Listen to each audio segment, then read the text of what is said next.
সাবধান যুক্তরাষ্ট্র, সাবধান ইসরায়েল। মধ্যপ্রাচ্যের আকাশ এখন আর তোমাদের নয়। পারস্য উপসাগরের তীরে এখন গর্জন করছে চীনের ড্র্যাগন। গত 56 ঘন্টা, হ্যাঁ মাত্র 56 ঘন্টায় যা ঘটে গেছে তা পেন্টাগনের জেনারেলদের ঘুম হারাম করে দেওয়ার জন্য যথেষ্ট। আকাশ চিরে ধেয়ে আসছে একের পর এক চীনের দানবীয় Y-20 কার্গো বিমান। 16টি বিমান, 1000 টনের বেশি অত্যাধুনিক মারণাস্ত্র আর ইরানের অদম্য সাহস, সব মিলিয়ে ইসরায়েলকে মানচিত্র থেকে মুছে দেওয়ার চূড়ান্ত প্রস্তুতি সম্পন্ন। চীন আর ইরান মিলে যে কিল চেন তৈরি করেছে তাতে আটকা পড়তে যাচ্ছে ন্যাটোর দম্ভ। আজ আমরা ফাঁস করব সেই গোপন মিশনের রোমহর্ষক তথ্য যা মূলধারার মিডিয়া আপনাকে বলবে না। চীন এবার ইরানে পাঠিয়েছে Y-20 কার্গো বিমান। এই বিমান কোনো সাধারণ কার্গো বিমান নয়। সামরিক বিশেষজ্ঞরা একে বলেন কুনলুং বা উড়ন্ত পাহাড়। 66,000 কেজি ওজনের পেলোড নিয়ে এটি যখন আকাশে ওড়ে তখন মাটি কেঁপে ওঠে। মাত্র 3 জন ক্রু মিলে পরিচালনা করে এই দানবকে। ভাবতে পারছেন, এই একটি বিমান একবারে 2টি টাইপ 15 ট্যাঙ্ক কিংবা 110 জন চৌকস প্যারাট্রুপার বহন করতে পারে। এটি যখন 926 কিলোমিটার গতিবেগে ছুকে আসে তখন শত্রুর রাডারে ধরা পড়ার আগেই কাজ শেষ করে দেয়। চীন এই মুহূর্তে কার্গো সক্ষমতায় বিশ্বের দ্বিতীয় শক্তিশালী দেশ, আর এই সক্ষমতা তারা এখন ঢেলে দিয়েছে ইরানের হাতে। কেন? কারণ চীন জানে মধ্যপ্রাচ্যে ইরান টিকে থাকলে আমেরিকার সাম্রাজ্যবাদ ধুলোয় মিশে যাবে।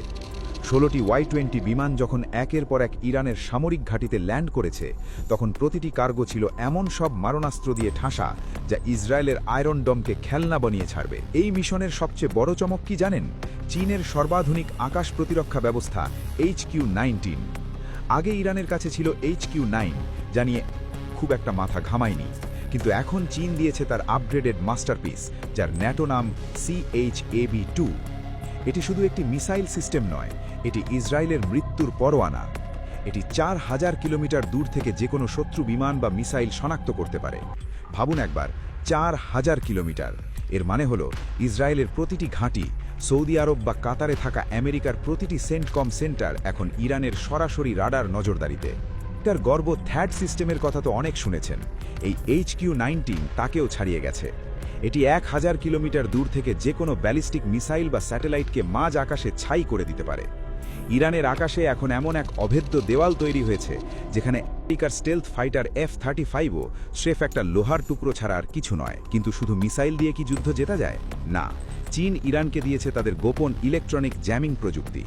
ইসরায়েল যখন মনে করবে তারা মিসাইল ছুঁড়েছে, ঠিক তখনই এই জ্যামিং সিস্টেম তাদের নেভিগেশনকে অন্ধ করে দেবে।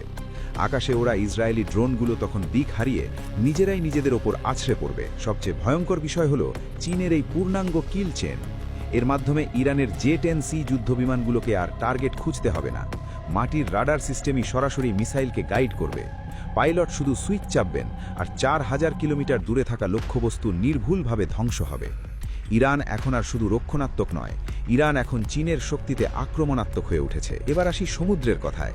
মার্কিন নৌবাহিনী যদি মনে করে তারা পারস্য উপসাগরে এয়ারক্রাফট ক্যারিয়ার নিয়ে দাদাগিরি করবে, তবে তাদের জন্য অপেক্ষা করছে চীনের YJ-12 অ্যান্টি শিপ মিসাইল। এটি শব্দের চেয়ে 3 গুণ দ্রুত গতিতে ধেয়ে আসে। এর ওজন 2.5 টন আর এর নির্ভুলতা এতটাই যে 180 কিলোমিটার গতিতে চলা কোনো জাহাজের মাত্র 2 ফুটের মধ্যে এটি আঘাত হানতে পারে। আমেরিকার বিশাল জাহাজগুলো এখন ইরানের সমুদ্র সীমায় ভাসমান কফিন ছাড়া আর কিছু নয়। আর আড়ালে খবর হলো চীন খুব শীঘ্রই ইরানকে দিতে যাচ্ছে তাদের সবচেয়ে ভয়ঙ্কর YJ-17 হাইপারসনিক মিসাইল, যা ঠেকানোর ক্ষমতা পৃথিবীর কোনো প্রযুক্তির নেই। ইরানকে দেওয়া চীনের এই সামরিক সাহায্যের পেছনে শুধু যুদ্ধের ময়দান নয়, বরং একটি বিশাল অর্থনৈতিক যুদ্ধের পরিকল্পনা লুকিয়ে আছে। চীন যখন 16টি কার্গো বিমান নিয়ে ইরানকে সুরক্ষা দিচ্ছে, তখন তারা আসলে মধ্যপ্রাচ্য থেকে আমেরিকার আধিপত্য বা পেট্রোডলার ব্যবস্থার কফিনে শেষ পেরেকটি ঠুকছে। দশকের পর দশক ধরে মধ্যপ্রাচ্যের তেল বাণিজ্যে ডলারের যে একচেটিয়া রাজত্ব ছিল, চীন এখন ইরানকে ঢাল বানিয়ে সেখানে নিজের মুদ্রা ইউয়ান প্রতিষ্ঠা করতে চায়। ইরানের জ্বালানি শক্তির নিরাপত্তা নিশ্চিত করার মাধ্যমে চীন আসলে নিজের দীর্ঘমেয়াদী জ্বালানি সরবরাহ নিশ্চিত করছে। যখন ইরান চীনের প্রযুক্তিতে দুর্ভেদ্য হয়ে উঠবে, তখন সৌদি আরব সহ অন্যান্য আরব দেশগুলিও নিরাপত্তা বলয় থেকে বেরিয়ে চীনের দিকে ঝুঁকতে বাধ্য হবে। অর্থাৎ 16টি কার্গো বিমান শুধু মিসাইল আনেনি, বরং এটি ওয়াশিংটনের গ্লোবাল ইকোনমিক স্ট্যাটাস ধ্বংস করার একটি মাস্টার প্ল্যান। চীনের এই পদক্ষেপ প্রমাণ করে যে তারা এখন আর শুধু পর্দার আড়ালে নয়, বরং সরাসরি ফ্রন্টলাইনে এসে আমেরিকার বিশ্ব মোড়লগিরিকে চ্যালেঞ্জ করছে। চীন শুধু তৈরি অস্ত্র দেয়নি, ইরানকে দিয়েছে মারণাস্ত্র তৈরির কাঁচা মাল ও যন্ত্রাংশ। হাইপারসনিক ব্যালিস্টিক মিসাইল এবং আন্তঃমহাদেশীয় মিসাইল তৈরির যে প্রযুক্তি ইরানের দরকার ছিল, চীন তা কার্গো ভরে দিয়ে গেছে। এর অর্থ হলো ইরান এখন নিজেই নিজের অস্ত্র ভাণ্ডার গড়ে তুলবে, যা দিয়ে একযোগে তেল আবিব এবং ওয়াশিংটনকে টার্গেট করা সম্ভব হবে। এই মিশনের সবচেয়ে ঘাতক দিকটি হলো চীনের দেওয়া অ্যাডভান্সড সেমিকন্ডাক্টর এবং এআই ইন্টিগ্রেশন প্রযুক্তি।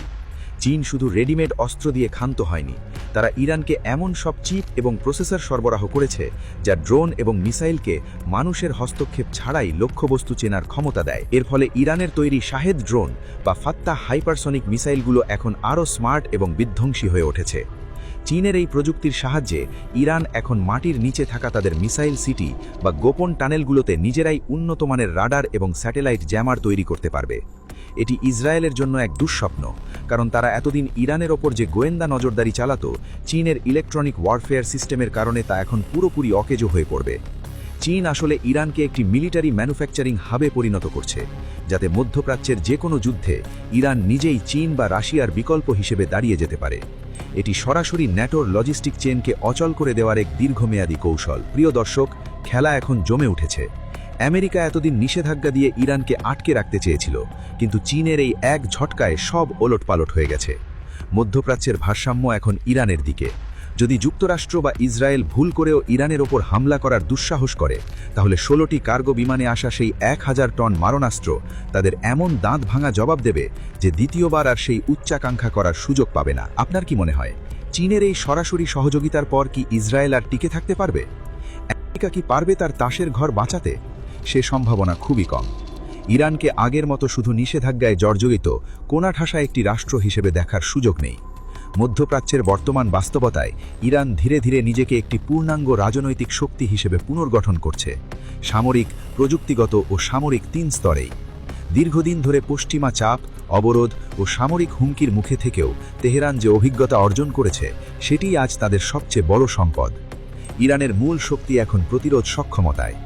আকাশ প্রতিরক্ষা, ক্ষেপণাস্ত্র প্রযুক্তি, ড্রোন ও ইলেকট্রনিক যুদ্ধ ব্যবস্থায় তারা এমন এক স্তরে পৌঁছেছে যেখানে সরাসরি হামলার সিদ্ধান্ত নেওয়া যে কোনো পক্ষের জন্যই ঝুঁকিপূর্ণ। এতদিন ইসরায়েল বা ইউএসএ সামরিক শ্রেষ্ঠত্বের ধারণায় এগিয়ে থাকলেও ইরান সেই সমীকরণে মূল্য যোগ করেছে।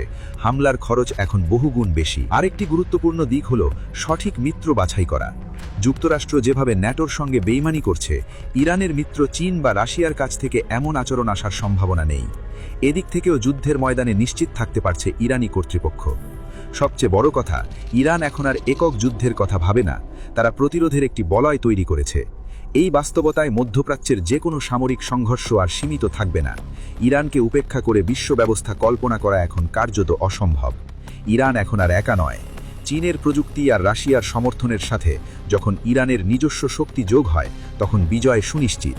এর মানে হলো মধ্যপ্রাচ্যের মানচিত্র থেকে ইসরায়েল নামক বিষ ফোঁড়া উপড়ে ফেলার সময় ঘনিয়ে এসেছে।